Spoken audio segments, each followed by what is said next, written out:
Hello, how are you? Welcome back to my channel. A really irregular filming schedule as usual, but I'm here today and this is going to be an unscripted video because in a couple days, am going to Miku Expo.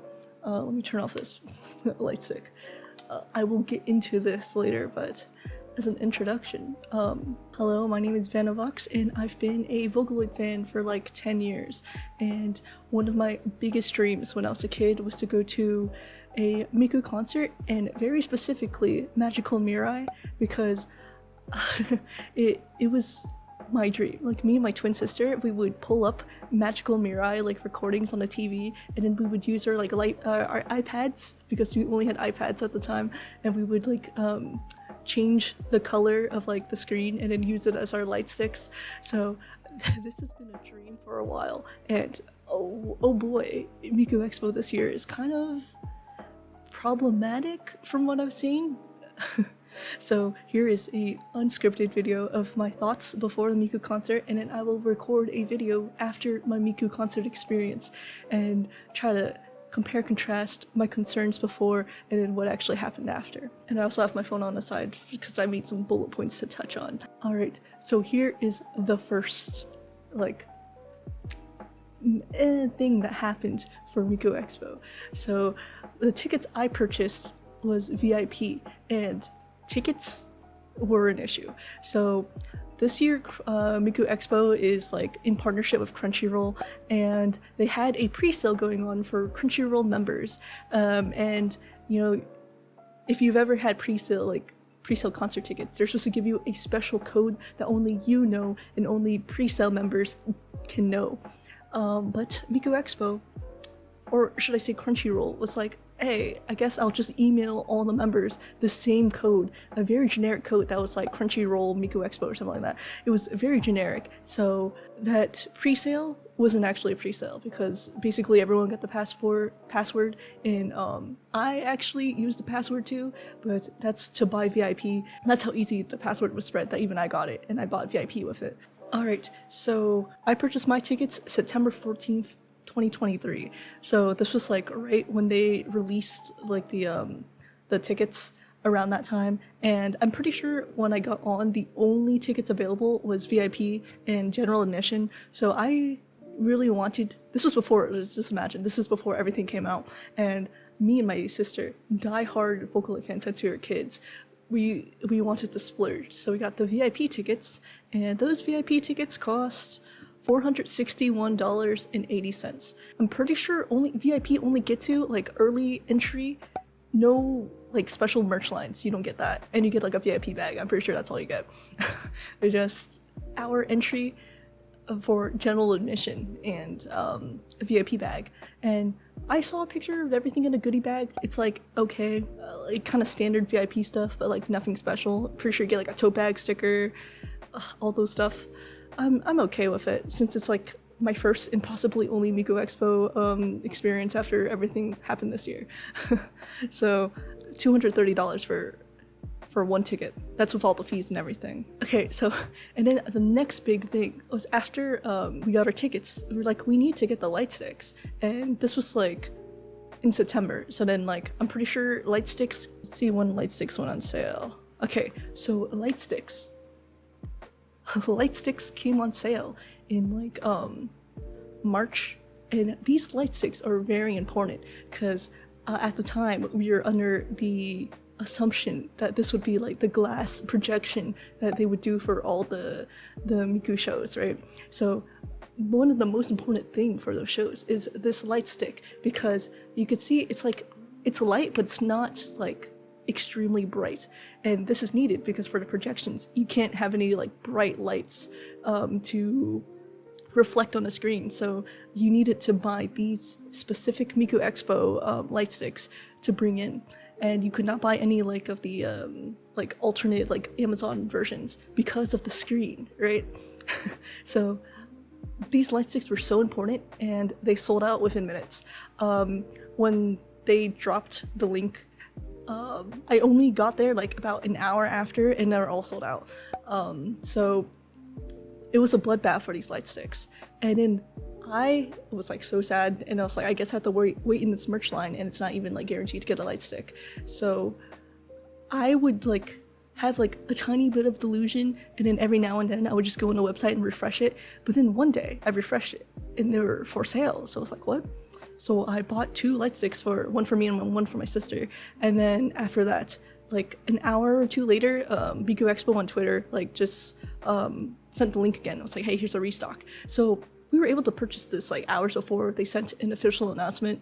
So I guess they waited a while before they sent an announcement that they restocked the light sticks. But luckily we got it in the restock. And then my sister bought the foils to go in. So here's my favorite girl. Here's my favorite girl, Rin, in here. There's like a reflection, but you can see she's trapped in there. I feel like this was kind of expensive, but it really elevates my light stick, and you get like all the members or all the Krypton Vocaloids on here. So with the set, so I chose my girl Rin because she's been my favorite since I was a kid, so I needed that, and it really elevates the light stick. So here's the biggest controversy with Miku Expo that I'm pretty sure you've seen all around the internet, and I was also there, not at the location, but I was like scrolling Twitter when Miku Expo, like the first day of Miku Expo in Canada, was performing, and I saw the bloodbath of the tweets because this year, without any notice, no announcements, instead of the glass projection 3D like hologram screen, now they have a simple LED screen. So basically, what we were doing, like my sister and I, what we were doing as kids when we would like play Miku on the TV and then pretend that we're at the concert, yeah, that's basically the experience we're getting. So I guess that's nostalgia. Because like I think I would have been fine if they released like a prior announcement that they were going to change it to an LED screen, but they just dropped it. It's just literally a black screen and you see Miku dancing around, and that's it. And then there's the band on the sides. But I really like the band and like how they set it up, but the TV is just very jarring. Like it's just a black rectangle and Miku dances around, so I feel like they would have gotten such less backlash if they just told us ahead of time that it was going to be an LED screen. But they even made us buy the official light sticks, and they even said like on the flyers, please bring the official light sticks because it will mess up the projection. But it doesn't even matter anymore because of the LED screen. And then okay, so this was at the time on Twitter, there was a lot of delusion going on. So one of the funniest things is a lot of people were like, don't worry, I'm pretty sure they only have the LED screens for these concerts before Coachella because they're going to bring the glass screen to Coachella and then use it for that, and then they'll bring it for the rest of Miku Expo. I never believed that at all, because first of all, why is there only one glass screen that they could only reserve for Coachella and then use like LED screens for the rest? That wasn't gonna happen. And then lo and behold, for Coachella, it was just like a black tarp or like some not glass screen, but I'm pretty sure it was like a black tarp that he used for Miku. So that just crushed everyone's delusions. Sadly, no one will get the glass screen. We are all stuck with the LED screen. And then another big like complaint is if you compare this to other like concerts that you see with LED screens, like for example like hololive or like any like VTubers that had concerts, they also use LED screens, but they actually like judge up the stage so that it looks really good. But for Miku Expo, it's literally just there. It's just a black rectangle, and it's really jarring. I think for the earlier concerts, it was like near the front, and it was like extremely jarring. But I think now they try to push the screen back a little bit, so it's more like in line with the band and like the scenery around it. So it's a little bit better now. Also, a huge complaint I've seen is light sticks. Yeah, bloodbath online. So it was a bloodbath online, but imagine what you have to face in the merch lines. So even if you have a VIP ticket, you don't get like early access to the merch, which is, I think it's a little BS, but there you go.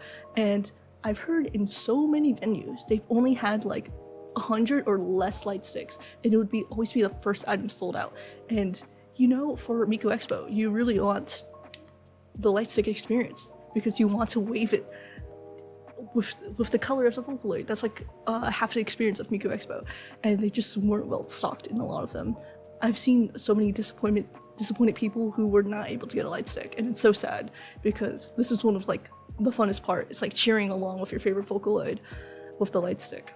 I've also heard complaints about line management, which I'm scared for my venue because my venue is on the smaller side, and I'm going to be, since I have general admission VIP, I'm going to be camping out early, so I'm really like worried about that line management. And also another thing with VIP, remember one of the perks I said was that you get a free, like not free, an included VIP bag with like all the goodies? Well, apparently, if you just wait in the VIP line and then they let the VIP in, they just hand you a VIP bag without checking your tickets first. Like immediately when you go into the venue in the VIP line, they hand you a VIP bag and they don't check your tickets. So if you're like, if you had like a seat, right, like a seat already reserved for you, and then you just wait in the VIP line and then get in with the VIP, you could just grab the VIP bag and then leave and then get into the regular line to get into your seat. Which I don't know if they changed that. I know that was like one of the early systems. I feel like they have not changed that, but correct me if I'm wrong, that's insane because I've heard some VIP members did not get a gift bag because of that. And that's horrible because that's literally half of your VIP perks, and it's like $230 tickets. And then this was like right when like everything was happening, and I've seen like there's like a lawsuit going on. There's like a change.org with like a ton of signatures. I'm not sure if that lawsuit is going anywhere. It is, I could see, kind of like false advertising if you don't advertise the screen, because that's like a lot of people were sad about the screen. So let's see if the lawsuit actually goes anywhere, because a lot of times when lawsuits are started on Twitter, it never goes anywhere. From now, there's still no statement from Crunchyroll or Miku Expo, and they're going through all their shows, so without any announcements. And my show, which was like in the middle of like all the shows, it's coming soon. So let's see how this goes. And then now when you check Twitter, I'm pretty sure like back when it first happened, like you would get like hundreds of messages being like, Miku is on the TV, or like release Miku from the TV and stuff like that. But now whenever you check Twitter, it's kind of like normalized now, so not a lot of people are complaining about it anymore. It's just like, oh, I actually had so much fun at Miku Expo, which is good. I'm really happy people are having fun, but it seems like criticism has died down. There's still a lot of criticism, but it's kind of like people have been used to it now, or like we've been burned, and there's like nothing else to say anymore. And then here's some other fun lore that I saw on like, I haven't been following Miku Expo recently since like now there's been less criticism, but here's some fun lore, like facts and stuff from when Miku Expo was fresh. So there's always Twitter statements about someone peed on the floor and no one cleaned it up. There's always going to be pee incidents like DashCon and everything, and you don't know if it's true or not, but I guarantee someone, at least one person, has to pee in every venue, especially if you're waiting for general admission and I guess you don't have access to a bathroom. That happens. So there's always the one tweet about someone peeing on the floor from every venue. And then there's the dead pixel. In one venue, there was a dead pixel on the LED screen. So then whenever someone like a Vocaloid would pass through it, it would just be like a purple block on their body, which is great. Quality. I think my favorite so far is the hit and run incident. So in one venue, I feel like it was in the West Coast, there was a car that rammed into like some people standing. I don't think they hit them directly, and then it just like swerved out of there, right? But the thing is, they left their front license plate. So there's a hilarious picture on Twitter of Miku Expo goers holding up that car's license plate and was like, yo, we got hit and ran, but we have your license plate. So that was just like, that would be my 13th reason. Like, that'd be the nail in the coffin if I was waiting in Miku Expo and almost got ran over. I would take it from a sign from Miku that this night isn't going to be great. Or it's going to be the best night ever, depending on how you take it. So, there's some shenanigans going on with Miku Expo, but that's all I have on my phone. I haven't been keeping up with the recent Miku lore, but since I've been like trying to focus on my own Miku Expo experience coming up in a few days, but I will. I love everyone talking about Miku Expo on Twitter. It's been so fun just seeing everyone's experiences, their complaints, what goes on in the venues. So let's see if any shenanigans goes on in my venue. My venue is like on the smaller sign. This is actually, I've been to the venue before and it's like really nice. So since I'm familiar with the venue, let's see how this goes with the lines and everything. Anyway, that was just me harping on about my concerns, expectations before Miku Expo. Let's see, I have like, from the day I'm filming this, I have like 3 days left until Miku Expo and 2 days until I have to travel to the hotel. And then I'll try to film my camping out experience outside the venue to try to get good seats. I don't know how early I should camp. I don't think I'm gonna be that hardcore. If the show starts at like, if the lines enter at like 6:30, I think I'm just gonna go there at noon and camp out and probably like talk to other Miku Expo fans. Okay, so I was also planning on cosplaying Rin, but then I had like this nightmare that I ended up cosplaying Rin, and then while I was like waiting in line, so much stuff happened, and like my wig in my dream kept like slipping back. So then you have like the slip back wig look that looks awful, and it makes you look like you have a huge forehead. And then like security wouldn't let me go through because I was in cosplay, and like I feel like my dream was a premonition to be like, hey, this is a bad idea. Plus I'll be waiting outside in the heat for so long. And I feel like that's not great when you have like a wig cap on and then like a revealing cosplay. So I was like, I'll just go casual. I was really considering it since my hotel is like super close to the venue, when I was like, no, I'll just go comfortable. Since I'll be waiting out in the lines, I will not cosplay Rin, even though it would have been great. But my dream said no. So if you've been to Miku Expo, please tell me your experience. Tell me if you, like, did you want to go to Miku Expo? And after everything about the LED screens, would you want to go now? I'm actually still super excited, even with all this controversy. I've just been a diehard fan of Vocaloid for so long. In college, I kind of had like a falling out with Vocaloid because like I was concentrated on other things, but now I'm like fully back, and I can't wait to see Miku Expo. Even though the track list, the set list is kind of like, I wish there was less official Miku songs, but I still like majority of the songs, and I was really happy when I saw On the Rocks on there, because On the Rocks has been my favorite, like one of my favorite Vocaloid songs since I was a kid, so I'm so happy to see that live. And Childish War, also one of my favorites, especially since I have a twin sister and we would like battle all the time, so that song has like great meaning to me.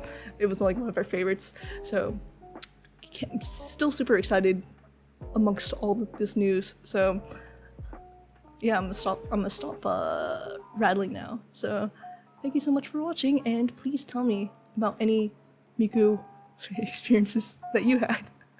Alright, goodbye.